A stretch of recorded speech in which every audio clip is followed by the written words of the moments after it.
It's the Lord's Prayer in Latin. It's supposed to keep out evil spirits. I don't think it's done a very good job, to be honest with you. I thought you had to be an evil spirit to become a politician, but there you go.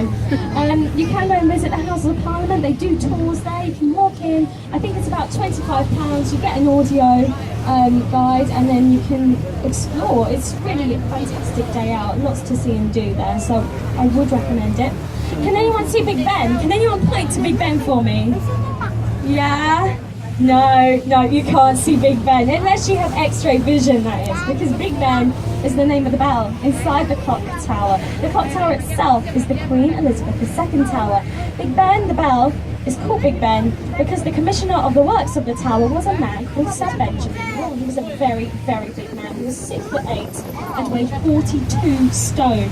And his colleagues said he looked a bit like a bell, so they called the bell after him. The tower is named after him. So as you come out of Westminster Bridge, on the left-hand side, the two red buildings with the white stripes going across them.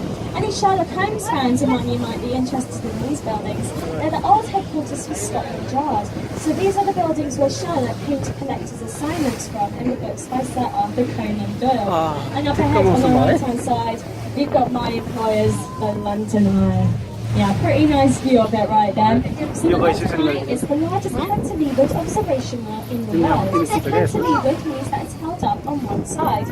So it's not the largest observation wheel in the world, but it's the largest cantilevered observation wheel in the world, 135 meters tall. And it's got 32 capsules, one capsule for every borough in London, except for 13. People were very superstitious. They didn't want to get into a capsule number 13. So instead of having a 13 capsule, it goes 11, 12, 33, 14, 15, 16, and so on. So next time you go on the London Eye, do look out and see what capsule that you're in. It was designed by our husband and wife architect team, David Marks and Julia Wildfield, to commemorate the millennium. And it was only supposed to be here for about 5 years, but it's proved to be so popular, it's here to stay permanently now. We get about 4 million people visit every year. So to put that into perspective, more people visit the London Eye than go to visit the Taj Mahal or the pyramids in Egypt, the second most visited tourist attraction in Europe just after Disneyland Paris. So it's done very well indeed. It cost £75 million to make, and it earned that all back within its first year of opening. So the bridges we're coming up to now are the Golden Jubilee footbridges, and in between these footbridges we've got the Hungerford Rail Bridge. And these footbridges were supposed to open for the Queen's Golden Jubilee year in 2006, but there was a problem. They found an unexploded World War II bomb at the base of the river, so they had to get rid of the bomb before they could put the foundations of the bridge in, so it wasn't actually opened until 2007. They lead into Charing Cross Station on the left-hand side. You see that building? Designed by Sir Terry Farrell on the left. It's supposed to look like a steam train coming out of a tunnel. I don't really see it myself. I think maybe it looks a bit more like a toaster or a jukebox. If you've got any better suggestions, do let me know. Always looking for new ideas. These are royal bridges, so if you want to get the best royal way to please come to the next Golden Jubilee footbridge, just go to a royal way, see if we get any royal waves. Like, oh, we got away. Thank you for being here today. Fantastic royal waving, everybody. The Queen would be proud. So on the left, the Egyptian obelisk that you can see over there in front of the building with the clock face is Cleopatra's Needle. That's the oldest thing you're going to see in London outside of a museum. It's 3,500 years old. It's older than London and it's older than Cleopatra. It's called Cleopatra's Needle because it was sailed to London on a ship called Cleopatra. It was actually made during the reign of the Pharaoh Thutmose III, and the hieroglyphics down the side tell the story of his father Thutmose II. So it was given to us for our help in the Battle of the Nile. I want to stress the fact this was a gift. I think it's the only thing we have from Egypt that we haven't stolen, so we are very, very proud of that. The two sphinxes on either side are facing the wrong way. They're supposed to face away from the thing they're trying to protect. They seem to be suggesting they're protecting London from the needle. So unless there's some ancient Egyptian curse on there that nobody knows about, I think the Victorians got that very, very wrong. Very nice. They've also got a 200-year-old time capsule buried at the base of the needle. It's got Victorian money, railway tickets, and pictures of the 12 prettiest Victorian ladies. Not really sure how that's going to help future generations, how that's what you'll find in that time capsule. So as we come out of Waterloo Bridge, on the right-hand side, that rather ugly looking building that you can see there that looks a bit like a car park, it's the one with the electronic advertising screen across it on the right hand side, is the Royal National Theatre. Prince Charles once described it as looking like the back end of a nuclear power station. But it's beautiful on the inside for it counts. It's got three theatres, the Lyttelton, the Dorfman and the Olivier, named after the actor and the first artistic director of the national, Sir Laurence Olivier. So if you are a theatre fan, you can go get £15 tickets on the day to their shows, which is fantastic value for theatre in London. And their shows really are amazing. We've got War Horse from there, The Curious Case of the Dog, The Nighttime Treasure Island, One Man, Two Governors. So really some groundbreaking theatre, well worth a visit to the National whilst you're here. They've also got a very nice little shop there. And on the roof, they've got about 60,000 bees.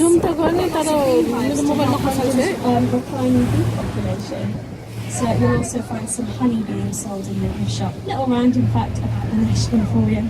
But if it's not really, you might be more impressed with this building on the right hand side. Just through the trees, you might be able to make out the letters ITV. So like this building and the tall tower block behind it, we get a lot of cultured television shows, such as the Jeremy Kyle Show and Loose Women. But we also get some good shows too. They loan it out to Sky and the BBC. So we get the Graham Norton Show, Anti-Death Saturday Night Takeaway, QI, The Q, Chase. This white building here with the blacked out windows, that's where they filmed this morning. The second window to the left, that's where Phil and Holly's sofa is. The two windows to the right hand side is where Jeanette Harper's kitchen is.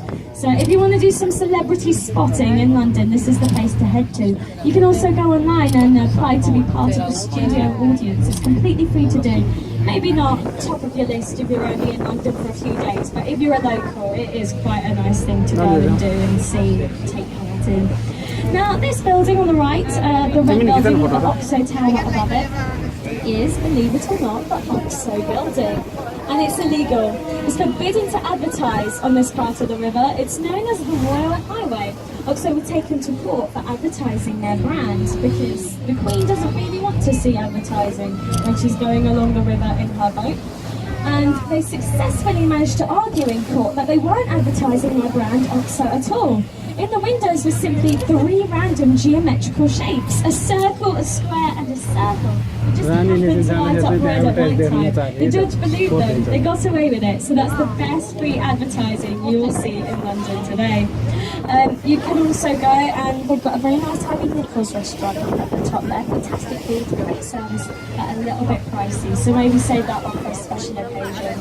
I do advise you now on the left, you've got a really spectacular view of St Paul's Cathedral. I'll tell you a bit more about St Paul's in a minute, but I'd say get your pictures in now. I think this is the best view you'll have of it on the tour today, so this is the time to take pictures. These bridges now, all 2.5 of them, are Blackfriars bridges. This first one right here, this red one, in Victorian times they believed that this symbolised where the freshwater part of the Thames ended and the saltwater part of the Thames began. We now know that's not true, but that's what they believed back in the day. These red pillars right here, if you can't see anything on top of them, it's because it's the Hogwarts Express going across right now. If you can't see it, you must be a muggle. If you can see it, get yourself to Hogwarts immediately. You are a witch or a wizard. The Ministry of Magic has given me a cover story, so I'll tell you about that. On the left-hand side now, you can see St. Paul's Cathedral again. This is the second largest domed cathedral in the world. Just after St. Peter's. It's 365 feet tall, 1/3 every day of the year, to remind us that religion is for life, not just for us. So the original burned down in 1666, and Sir Christopher Wren was commissioned to rebuild it, so he completed this one in 1710. See the cross at the very top? Originally, Sir Christopher Wren wanted to put a stone pineapple up there instead. He believed it was a symbol of hope and prosperity, but the people wanted something up there a bit more serious and religious, so they made him put the cross there instead. You can go visit St Paul's. You see at the top they've got a golden gallery. You can go and have a view, and it really is fantastic. Well worth a visit whilst you're here. Now the bridge that we're coming up to is the Millennium Bridge. You might recognise it from Harry Potter and the Half-Blood Prince when the Death Eaters destroy it, like light magic in It's also known as the Wobbling Bridge. When it was first opened, it wobbled from 7 inches to either side. And people were coming up of the bridge with severe motion sickness, having to go to A&E and not feeling very well.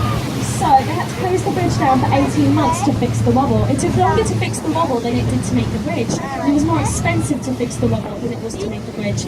And the architect, Lord Norman Foster, said that it wasn't his bridge that was the problem. It was the way that it was built.